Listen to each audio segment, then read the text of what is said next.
Hello viewers, welcome to Ashfaq Insights. If you are preparing for government jobs, this is an important update for you.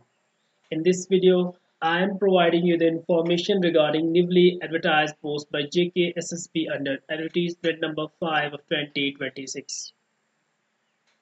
If you are looking for opportunities in central government, state government, banking, railways, SSC, UPSC, teaching, police, defense, or other public sector organizations, now is the right time to stay alert and start applying.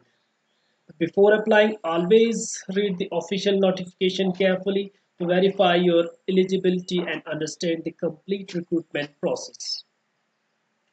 So let's start. तो चलिए शुरू करते हैं. Advertisement notification number 5 of 2026 dated 6 July 2026. तो हम step by step हर एक point को आपके सामने रखेंगे जो आपके लिए ज़रूरी है. तो बात करते हैं टोटल नंबर ऑफ पोस्ट जो है कितनी है, दैट इज 288. ये रेफर हुई है होम डिपार्टमेंट से. तो आगे हम बात करते हैं, जैसे कि बात करें एलिजिबिलिटी क्राइटेरिया. तो सबसे पहले हम बात करेंगे एलिजिबिलिटी क्राइटेरिया की. तो डोमिसाइल की बात आती है. आपके पास एक वैलिड डोमिसाइल सर्टिफिकेट होना चाहिए.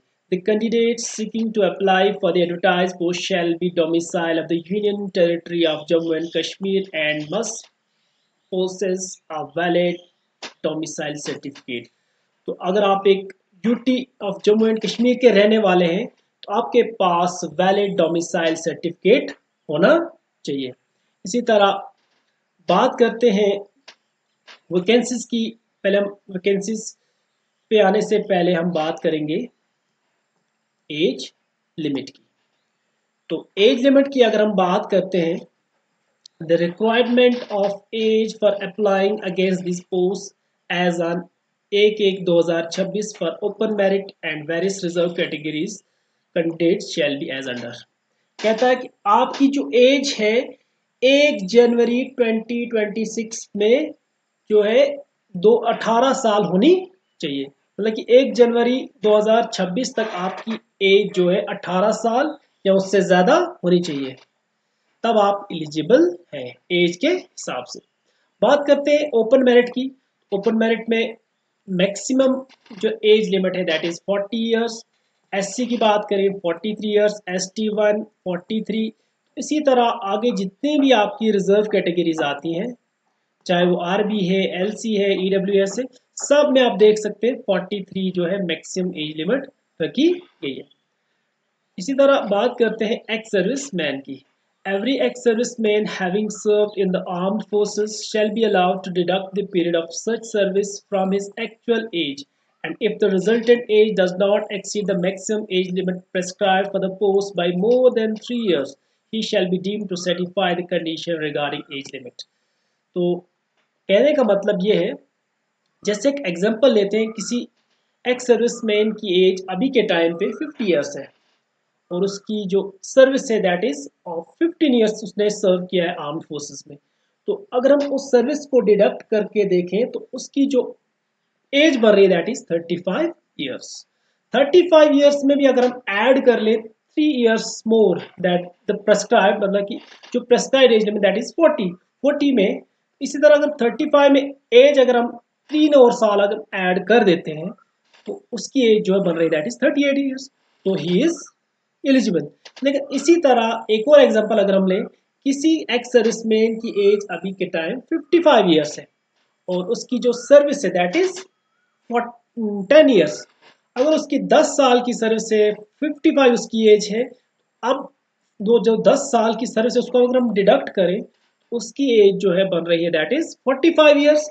और 45 इयर्स अगर हम 40 में 3 इयर्स और ऐड करें तो वो बन जाता है 43. तो वो जो है उस क्राइटेरिया को फुलफिल नहीं करता है.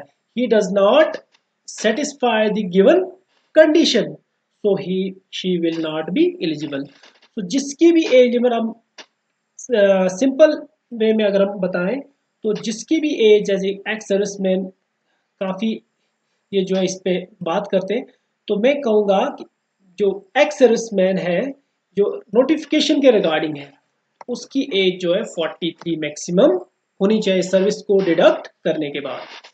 Candidate should not be born after 1/1/2008। और दूसरी कंडीशन ये है कि जो भी एक्स सर्विसमैन है जो अप्लाई कर रहा है, उसकी जो डेट ऑफ बर्थ है वो 1 जनवरी 2008 से बाद की नहीं होनी चाहिए, मतलब कि उसके बाद की डेट ऑफ बर्थ उसकी नहीं चलेगी, he will not be eligible. तो बात करते हैं अब हम पोस्ट के ब्रेकअप की। तो कितनी पोस्ट है, किस कैटेगरी में कितनी पोस्ट है, तो ये आप देख सकते हैं।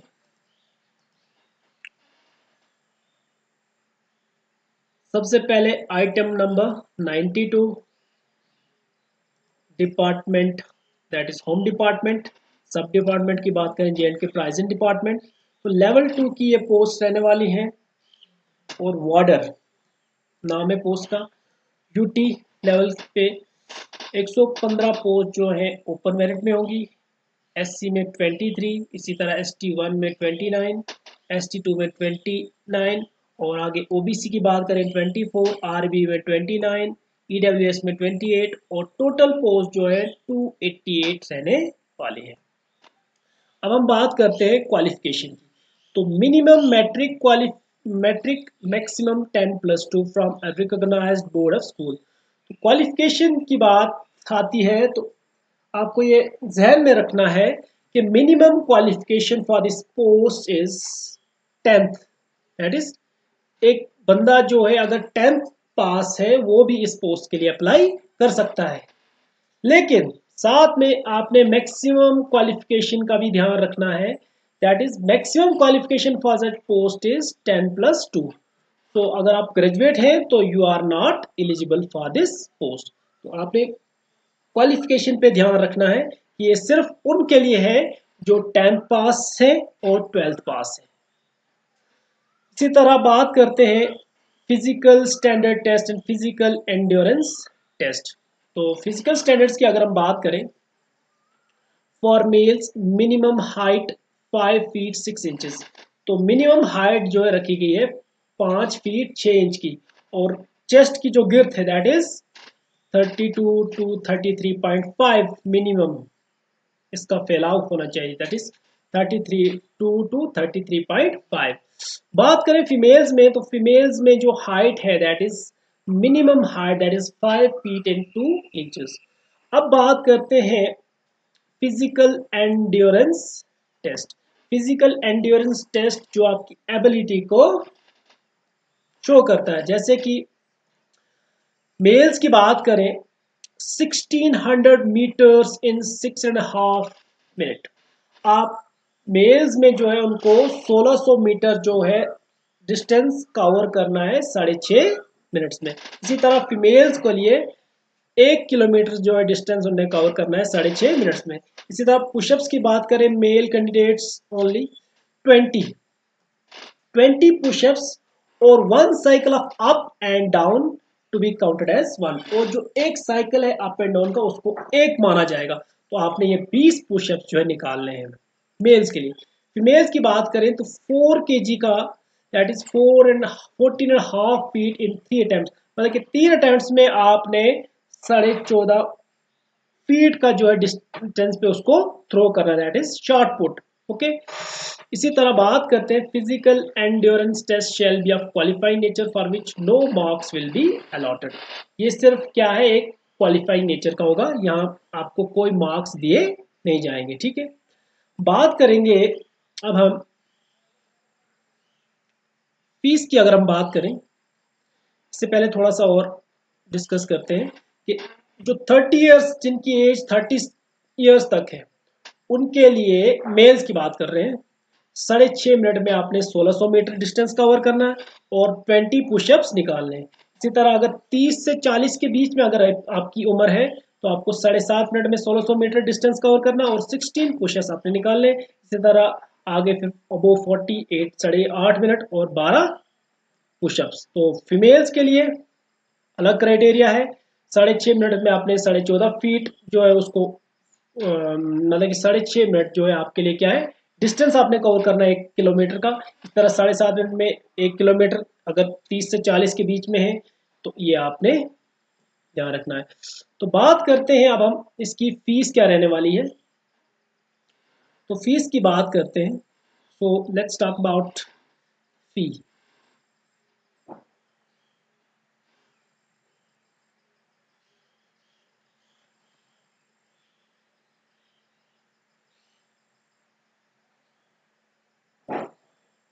So if we talk about application fee, fee payable rupees 700 per student in case of candidates belonging to SC, ST, ST2 and EWS category, the fee payable shall be rupees 600. Candidates belonging to reserve category, particularly SC, ST, shall have to pay a fee of 600 rupees. Whereas in case of open merit, you have to pay rupees 700 as application fee. Okay, so finally, I will tell you about when to apply for starting date and the last date. So date of commencement for submission of online applications. So online applications will start from 27th July and will remain continue till 25th August 2026. If you don't want to miss any genuine government job notifications, subscribe to Ashfaq Insight, press the bell icon and share this update with your friends who are also preparing for competitive exams. Thank you for watching.